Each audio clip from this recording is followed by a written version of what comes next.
The night I exposed my mother's fiancé. I was 13 when my mother, Marissa, announced she was marrying her new boyfriend, Colt.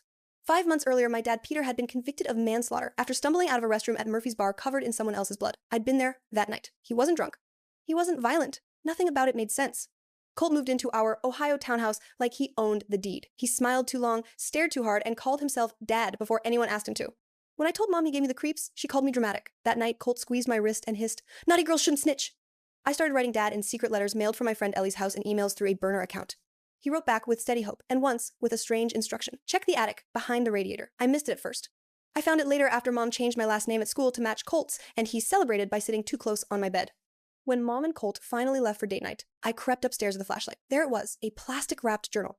On the marked page, Dad had written weeks before his arrest. Saw Marissa and Colt sneaking off behind Murphy's. Don't know how to confront her. A car door slammed outside. They were back early.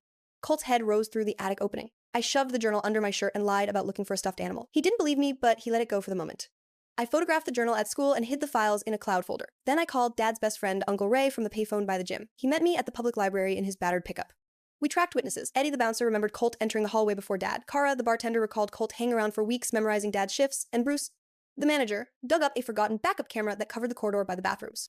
The footage showed Colt entering at 9:47 p.m., exiting at 9:51, Dad going in at 9:52, and bursting out at 9:53, panicked, bloody, begging for help.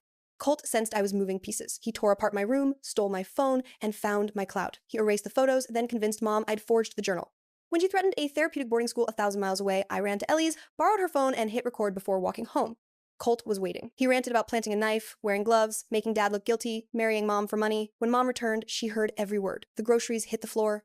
For the first time in months, she chose me. We called Uncle Ray and the police. They took the journal, the statements, the hallway video, and my audio. Colt fled, but they caught him in a motel with the real knife in his trunk. Faced with forensics footage and his own confession, he pled to life without parole. Dad walked out of prison smaller, grayer, but smiling. We rebuilt slowly Sunday diner breakfasts, homework at the kitchen table, Uncle Ray dropping by with lumber and laughter. Mom moved to a small apartment and started therapy. I stayed with Dad. A year later, I stood in a cap and gown, headed to study criminal justice. When people asked how I'd made it through, I thought of a dusty attic, a faithful friend, and a father who believed the truth could still be found, and I answered one page at a time.